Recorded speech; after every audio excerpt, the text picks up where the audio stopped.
Joe Biden's sexual assault accuser, Tara Reade, said earlier this week that she had moved to Russia and was seeking citizenship there. This is according to Sputnik, a Russian government-run news site. Let's take a look. The attacks will continue.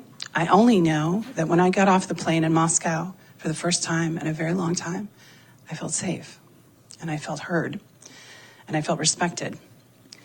And that has not happened in my own country. I did talk to U.S. Congressman Matt Gaetz. I have not concealed anything. I told him I was in Moscow, Russia, and I told him why. And he said something very stunning. I am considered a whistleblower, as you know, in the United States.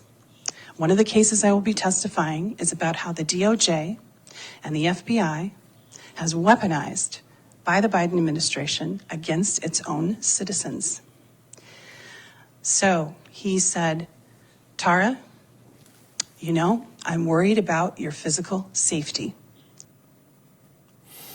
Now, the media reaction to this, I think, has been somewhat outsized to what is actually happening here.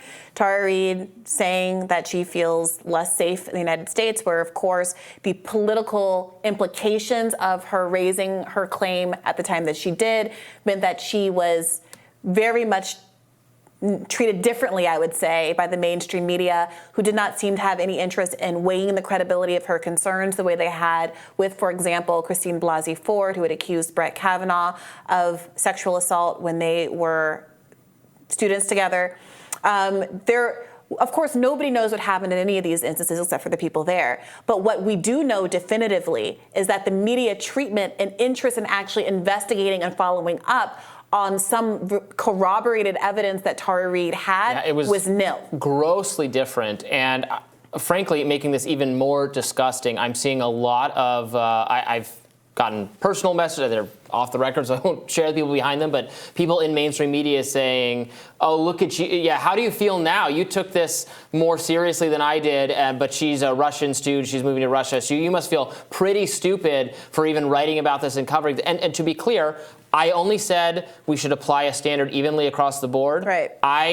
Personally, I did not vote for Joe Biden because I'm not a Democrat and I don't support his policies. Same. And if I had been inclined to vote for him, I frankly don't think a many decades old accusation, barring extremely compelling evidence that is very likely to have happened, would have changed my mind. And honestly, I would have, and I felt the same way about the Kavanaugh confirmation and a lot of Me Too instances. It was liberal activists who took the position that you should automatically believe accusers rather than just treat them with respect and dignity, which is what I think you should do, and which put Democrats and Joe Biden himself, who agreed with that standard, in a totally unsustainable situation, given that he had faced accusations not just from her, but from other people, hers being the most serious. Look, that she has subsequently, even if, let's say you think these subsequent actions, this posture toward Russia is not wise or is a little too, I don't know, counting of Russia's bad behavior. Let's say you think that. I don't think that changes the underlying accusation whatsoever. And in fact, it could be that someone who made an accusation and then was not taken seriously was gaslit by a mainstream media that was eager to dig into every single Me Too instance of anyone on the planet except hers. Maybe got a little paranoid and a little conspiratorial and went down some rabbit hole of some thinking the world is against her because of that behavior. And also, that would not be surprising at all. I don't know that we can even call it paranoia when the media was very much against her. Listen to this from contemporary coverage of this news story in the New York Times. The New York Times writes, in interviews with the New York Times in April of 2020, no former Biden staff members could corroborate any details of Ms. Reade's allegation. No former Biden staff members could corroborate. Let's recall, because we should talk about it here, because at the time, the media had no interest in talking about all of the corroborating evidence, which frankly, I don't know what happened. No other wolves could corroborate what happened to the three little pigs. Right. But I don't know what happened. But I do know that there was more corroborating evidence in the Tara Reade case than there was in the Christine Blasey Ford case. Starting with the fact that she contemporaneously told her brother and a close friend of the assault when it happened. She also told her mother, who is deceased. However, her mother made a call to Larry King Live. I remember. Talking about the assault, which somebody, when Tara Reade raised that in an interview, I think with Katie Halper, someone dug it up, and now we have the video of Tara Reade's mom talking about her, corroborating well before, like this is in the 90s, corroborating Tara Reade's account.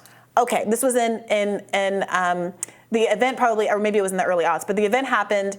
No, sorry, it happened in 1993. The call to Larry King Live happened in 1993. Okay, moreover, Tara Reade says that she reported the assault to a member of Biden's staff, Marianne Banker, the office manager in Biden's office at the time.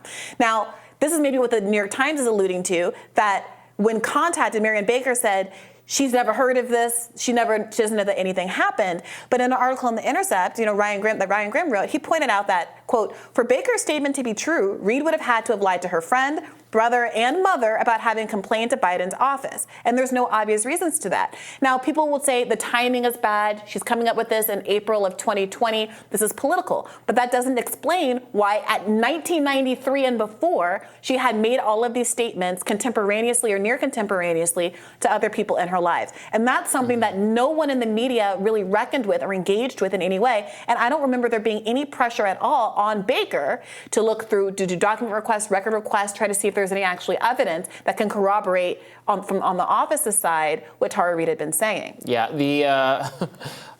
the excuses people in the mainstream media came up with in private conversations with me when I would ask people, why aren't you covering this? Why aren't you digging into this? Why don't you have the interest in this that you had about Christine Blasey Ford or 100 other things? The excuses they came up with were so just flatly absurd and ridiculous. It was clear that it was inconvenient for Joe Biden, and it was it was a lack of willingness to cast aspersions on him at that point, even though there was still someone running for the Democratic nomination at the time who did not have sexual misconduct accusations against them. And again, I am not asserting whatsoever that this should be the standard, that you get accused of anything, that's it, it's over for you. I think we went way too over our skis in due process bad ways and in like public, burn them at the stake kind of views. But this was a standard the mainstream media wholly bought into for everyone else. And even if you believe women to the side, you should at very least believe in investigating claims that come up. Yes. That should be the standard, that you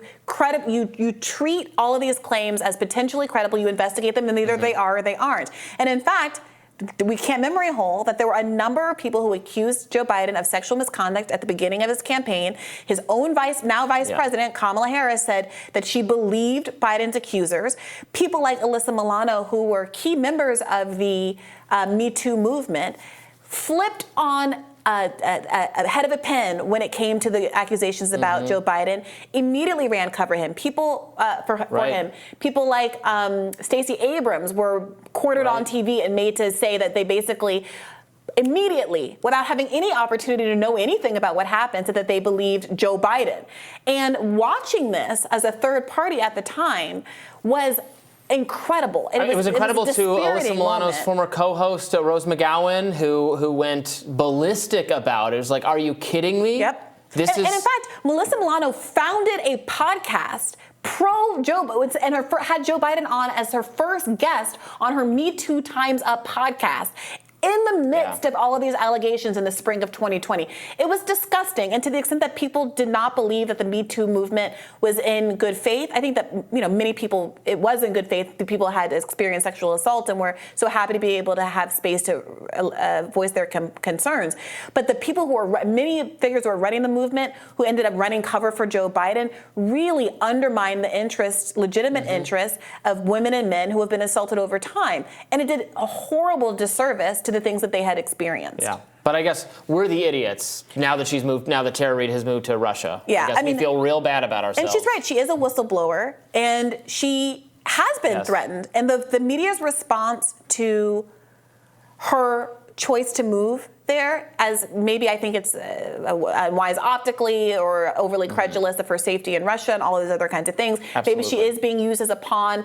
But that doesn't necessarily mean that her interests aren't also being served, even if she knows she's being used in some ways by the Russian government. It just has nothing to do with the underlying accusation, which was never taken seriously by the mainstream media here. And you can see why someone would feel like, having gone through what she did, that it was not the situation here was not to her benefit. The way While still questioning that choice. Go ahead, The way question to it. discredit Tara Reade's claims is to investigate Tara Reade's claims in a fulsome way that has never been done to this date. Yeah. Instead, we're getting she's in the pocket of big Putin, but that doesn't go to the material issue. Real undeserving victory lap being taken there by Yeah. mainstream mouthpieces, in my opinion.